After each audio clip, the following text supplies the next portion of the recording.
కాంగ్రెస్ సర్కార్ చేస్తున్న రెండో దశ కులగణన సర్వే సైతం నత్తనడకన సాగుతోంది.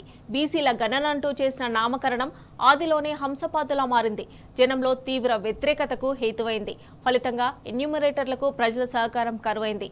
మొత్తంగా కులగణన సర్వే మొదటిసారి పేలవంగా జరిగితే ఇప్పుడు బీసీ గణన మరింత పల్చబడ్డదని అధికారులే చెబుతున్నారు.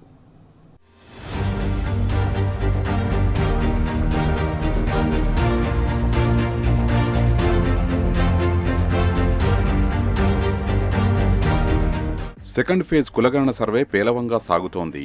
ఈ దఫా 3 రకాల ఆప్షన్స్ ఇచ్చి 4 రోజులు గడుస్తున్నా జనం నుంచి పెద్దగా స్పందన రావడం లేదు.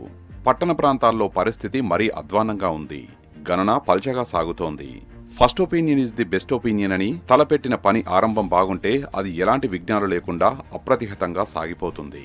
కానీ కులగణనకు ఆదిలోనే హంసపాదు ఎదురైంది అన్నది నిర్వహణాధికారుల అభిప్రాయం.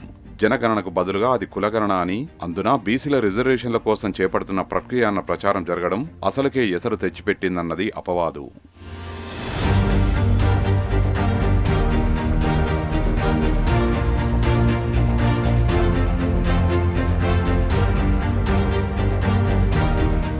సర్కారు ఎంత నెంబర్ గేమ్ ఆడే ప్రయత్నం చేస్తున్నా అది పొసగడం లేదు.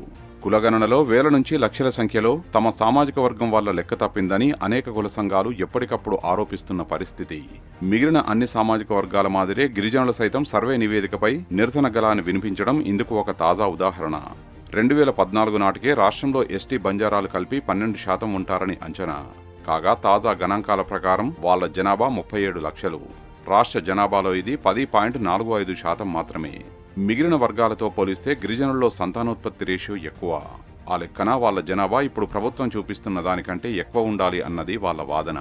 దీంతో 50 రోజుల పాటు సర్కారు నిర్వహించిన కులగణనపై పెద్ద దుమారమే రేగింది. ప్రతిపక్షాలు సైతం సర్వే ఒక తప్పుల తడక అని ఆరోపించాయి.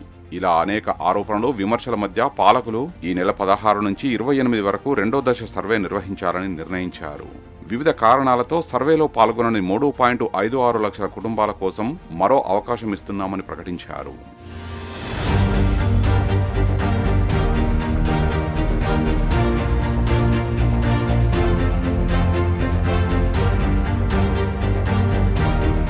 కాంగ్రెస్ పాలకులు ఒక టోల్ ఫ్రీ నెంబర్ను ఏర్పాటు చేసి కాల్ చేయాలని సూచించారు. ఫోన్ ద్వారా అందిన సమాచారం మేరకు తామే మీ ఇళ్లకు వచ్చి వివరాలు నమోదు చేసుకుంటామని తెలిపారు. ఆన్లైన్లో అలాగే ప్రజావాణి కేంద్రాల్లో అందుబాటులో ఉండే దరఖాస్తును నింపి సంతకం చేసి అందజేస్తే కూడా తాము వచ్చి సమాచారం తీసుకెళ్తామని చెప్పారు. కానీ సర్వే పట్ల జనం రెండోసారి కూడా పెద్దగా ఆసక్తి చూపడం లేదని తెలుస్తోంది. గడిచిన 4 రోజుల్లో కేవలం 5,500 మంది మాత్రమే కాల్ సెంటర్కు ఫోన్ చేసినట్లు సచివాలయ వర్గాల బోగట్టా. ఇందులో 2,000 మంది జీహెచ్ఎంసీ పరిధిలోని వాళ్లు కాగా మిగతా 3,500 మంది రాష్ట్రంలోని ఇతర ప్రాంతాల నుంచి ఉన్నారు. అయితే అలా ఫోన్ కాల్స్ చేసిన వాళ్ళు సైతం సమాచారం తెలుసుకుంటున్నారే తప్ప కులగణనకు సుముఖత వ్యక్తం చేయడం లేదని తెలుస్తోంది. అంతా కలిపి ఇప్పటివరకు 1,000 కుటుంబాలు మాత్రమే కులగణనలో భాగస్వాములై సర్వే సిబ్బందికి తమ వివరాలు అందించారన్నది అధికారుల ఉవాచ.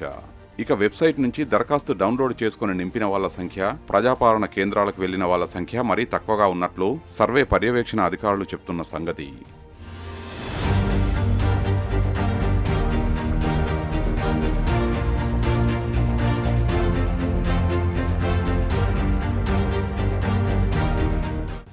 ఇదిలా ఉంటే బీసీ గణన సర్వే వివరాల్ని ఏ రోజుకా రోజే ప్రణాళిక శాఖకు చేరవేయడానికి సరైన వెసులుబాటు లేదు.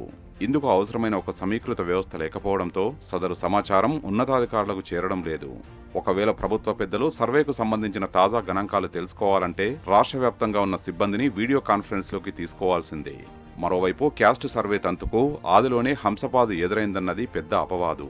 బీసీల గణన అంటూ దానికి చేసిన నామకరణమే జనంలో తీవ్ర వ్యతిరేకతకు హేతువైంది. ఇక అది మొదలు ఎన్యూమరేటర్లకు ప్రజల సహకారం కరువైంది. దీంతో మొదటిసారి సర్వే పేలవంగా జరిగితే రెండవసారి అది మరీ పల్చగా మందకొడిగా నత్తనడకన సాగుతోందని సెక్రటేరియట్ అధికారులు చెబుతున్నారు.